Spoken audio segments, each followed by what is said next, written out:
Good morning mga kapards, at ayan, medyo nag-relax tayo at itutur ko lang kayo dito sa aming pinuntahan. At ito nga pala yung tinuluyan namin na room dito. Ayan, na cute siya at eksakto lang sa mag-asawa. Ayan. At ito yung isa sa aming activities na ginawa dito. Ayan, mag-swimming.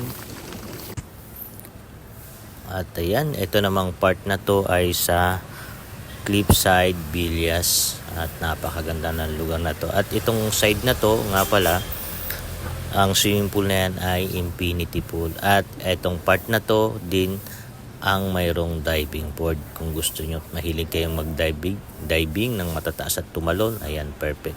At yun, huwag lang kayong masyadong tumalon kasi baka doon kayo sa bangin pulutin, kasi baka doon kayo bumagsak. Kaya tingnan nyo muna yung tatalunan ninyo. Ayan, at may mga kama pa nga dyan, mga duyan na pwede kayong mag-relax. At ito ang isa sa paborito kong part sa Sundowners. Ito ang Marina Penthouse Villas with private room, private pool. Ayan, at ito naman yung sa baba. Ito naman yung sa Marina Sundowners. Ayan. Yan yung part na sa pinaka baba. Ito naman yung sa may namin tinuluyan na Kalachuchi, yung binidyo ko na room. Yan, harap yan yung nasa harap. At yan, konting hakbang lang at akyat sa hagdanan. Ito na yung parang malaking place na pwede kayong magbanding, kwentuhan sa gabi, sa umaga, pwede kayong magkape, mag-relax habang sumisikat ang araw or lumulubong ang araw. Perfect na perfect itong area na to. Ayan, overlooking yung dagat, overview mo yung pier. Ayan, at ayan, pwede ka na rin dyan bago ka mag-swimming sa umaga, stretching ka na, duyan-duyan para medyo pinapawis-pawisan at nasisikatan ng araw. At ayan, ipakita ko na rin sa inyo yung daanan pag aakyat at bababa tayo doon sa Sundowners. Ayan. At yan ay may mga pasilyo na maliliit, paakyat na mga hagdan ang lalakaran natin paakyat. At yun nga lang ay medyo hihingaling ka pag hindi ka sanay umakyat sa matatarik na lugar kasi medyo matarik siya nga. At ayan, pag may gout ka, medyo mahihirapan ka dito. Kalaban to ng may gout at yung medyo may edad na. Pero enjoy naman kung sakali kayong pumunta dyan. At yun nga pala, no, ang mga pool dito ay puro infinity pool. Kaya napakaganda. Continuous yung tubig at ang tubig dito parang na sa ilog. Hindi siya mainit, hindi siya malamig. Saktong-sakto sa taon. Yan nga, sabi ng misis ko, sigurado ka ba? Kasi malamigin ako. Oo, sigurado yan. Para ka lang nasa ilog. Huwag ka lang tatalon dun sa bangin.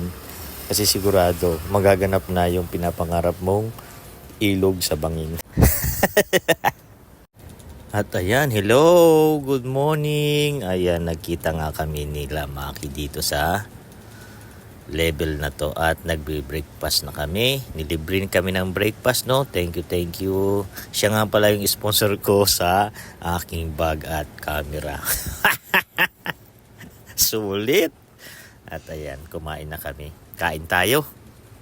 At pagkatapos ng kumain ay sinurprise ko na ang aking wife sa mga paligid. Ayan, binibidyohan ko na siya.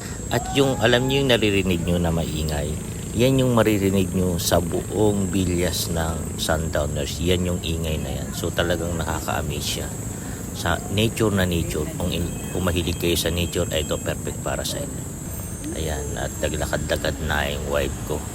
Tinitingnan niya kung malalim yung pool kasi hindi raw siya marunong lumangoy. At sabi ko, pwede namang maupo sa kama, pwede rin diyang mahiga. Gawin mo. Naka-check-in naman tayo dito. At ayan, naglakad-lakad siya. Medyo naiilang eh.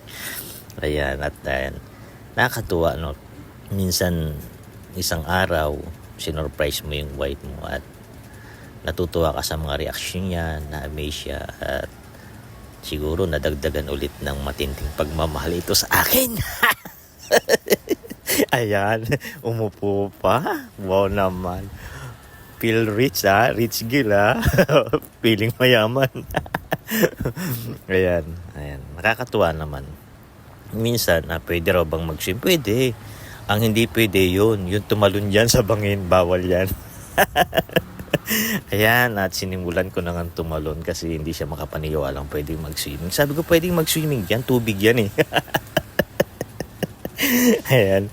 At yan, at nag-relax na kami dyan. Medyo nag-release kami ng mga stress, kwentuhan, mga plano namin. Ano ba yung mga gagawin namin pagbalik ng Manila? Kailangan bang ganito, ganyan na yan. Panayang heart.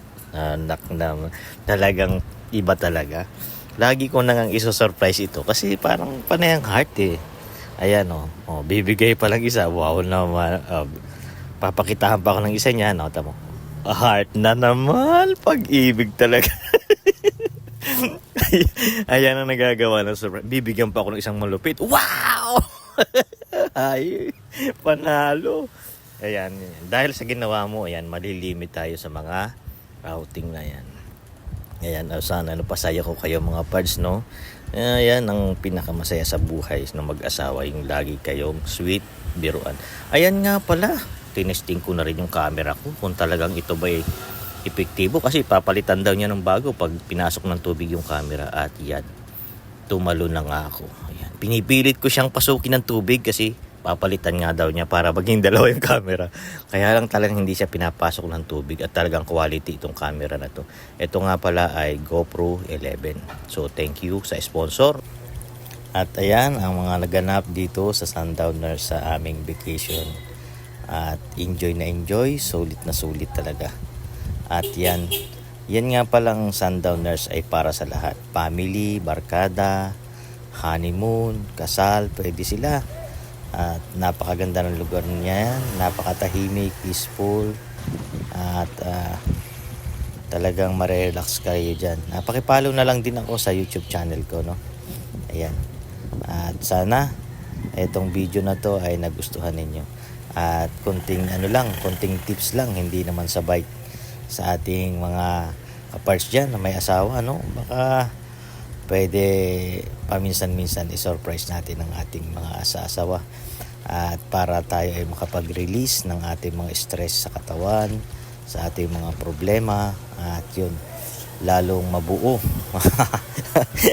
at maging matibay ang ating mga pagsasama na mag-asawa.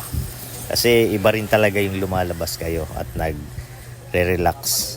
Parang nagkakaroon ng panibagong alam nyo na, iba yung banding ninyo, nagiging nababalik ba yung mga nawawalang sweet? Kasi alam mo naman sa mag-asawa, pag magkakasama yan, magbatagal na magkasama, parang iba na nakakalimutan yung mga ibang gawain sa buhay. So ayan, importante yung talagang minsan, isusurprise natin ang ating mga asawa, ating mga anak, lalo na para sila ay maging masaya at yung pagiging buo ng pamilya ay maging intact. Ayan. At yan ang aking payo. Hindi lang sa bike, no? Pati sa pamilya. Ayan. So, wala na akong masabi pa, no? Basta sulit itong bakasyon na to. At sana puntahan niyo yung lugar na yan. Recommended yan. 100% may enjoy kayo dyan. Ayun. Thank you and salamat sa Diyos na share ko ang video na to sa inyo.